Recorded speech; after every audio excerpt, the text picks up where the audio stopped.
पाठ 15 विराम चिन्ह। हम बोलते समय या अपने भावों को प्रकट करते समय बीच बीच में अपनी बात पर बल देने के लिए अनेक स्थानों पर रुकते हैं। यदि बिना रुके हम अपनी बात को कहते हैं तो सुनने वालों को कुछ नहीं समझ आता, जिससे कभी कभी बात का अनर्थ भी हो जाता है।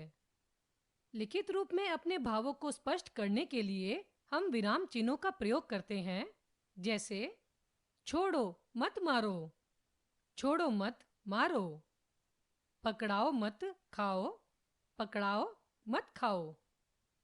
उपरोक्त वाक्यों में अल्प विराम के प्रयोग से वाक्य के अर्थ बिल्कुल बदल गए हैं। भाषा के लिखित रूप में रुकने का संकेत करने के लिए जिन चिन्हों का प्रयोग किया जाता है उन्हें विराम चिन्ह कहते हैं। कुछ प्रमुख विराम चिन्ह।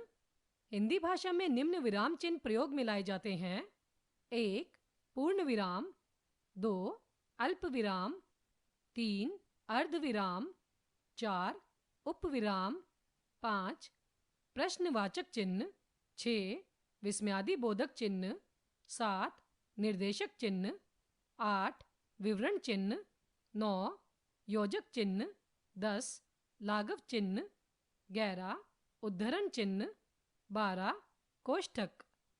1 पूर्ण विराम। प्रश्नवाचक वाक्यों को छोड़कर अन्य सभी प्रकार के वाक्यों के अंत में पूर्ण विराम का प्रयोग किया जाता है, जैसे सनी पुस्तक पढ़ रहा है, माली पौधों में पानी दे रहा है। 2 अल्प विराम। वाक्य में जहां बहुत कम समय के लिए रुकना पड़ता है वहां अल्प विराम का प्रयोग किया जाता है, जैसे अनुपम जाकर मोहित को बुला लाओ। अक्षत, मनीष और सक्षम सुंदर, समझदार और बुद्धिमान हैं। 3 अर्ध विराम।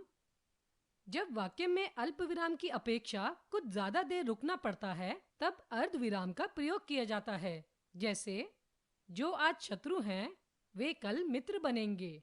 रात बीती, सवेरा हुआ, चिड़ियां चहचहाने लगी। 4 उपविराम।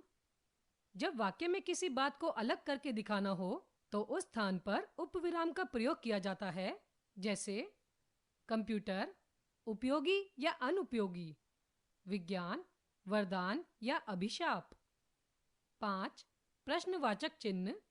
जिन वाक्यों में कोई प्रश्न पूछा जाता है उन वाक्यों के अंत में प्रश्नवाचक चिन्ह का प्रयोग किया जाता है, जैसे आप कहाँ जा रहे हैं, तुम यहाँ क्या कर रहे हो। 6 विस्मयादिबोधक चिन्ह। वाक्य में विस्मय, घृणा, शोक, हर्ष आदि मनोभावों को प्रकट करने के लिए विस्मयादिबोधक चिन्ह का प्रयोग किया जाता है, जैसे वाह ताजमहल कितना सुंदर है, अरे यहाँ तो पहले बरगद का पेड़ था। 7 निर्देशक चिन्ह। वार्तालाप में वक्ता के आगे संवाद आदि को प्रकट करने के लिए निर्देशक चिन्ह का प्रयोग किया जाता है, जैसे अध्यापक रेखा तुम पाठ पढ़ो, दिव्या माँ मैं स्कूल जा रही हूँ। 8 विवरण चिन्ह। वाक्य में जब किसी बात का विवरण, उत्तर या उदाहरण दूसरी पंक्ति में देना हो तो विवरण चिन्ह का प्रयोग किया जाता है, जैसे जल से निम्न लाभ होते हैं, संज्ञा के भेद इस प्रकार हैं। 9 योजक चिन्ह। समानार्थी या विपरीतार्थक शब्द युग्मों, संख्यावाची शब्दों, तुलनात्मक शब्दों सा, सी आदि के साथ योजक चिन्ह का प्रयोग किया जाता है, जैसे धूप छांव, दिन रात, विपरीतार्थक, हंसी मजाक, दुख दर्द, समानार्थी, 1/4, 2/3, संख्यावाची, तुमसा मूर्ख, चरण कमल, तुलनात्मक। 10 लाघव चिन्ह।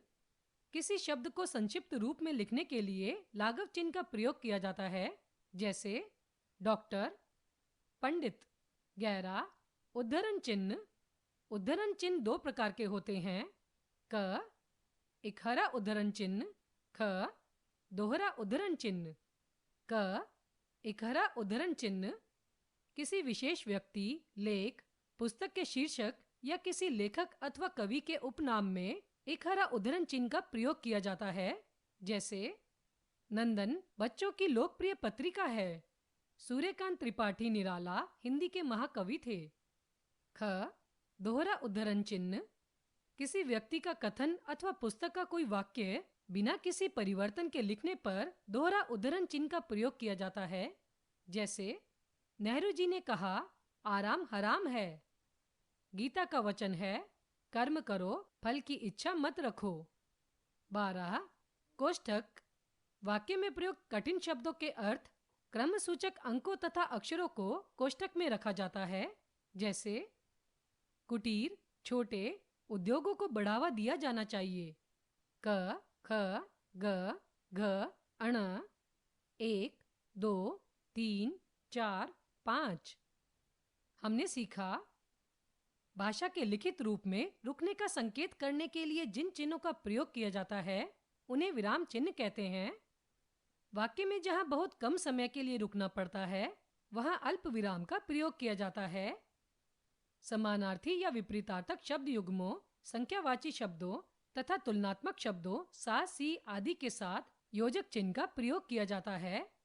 उद्धरण चिन्ह दो प्रकार के होते हैं, इकहरा उद्धरण चिन्ह तथा दोहरा उद्धरण चिन्ह।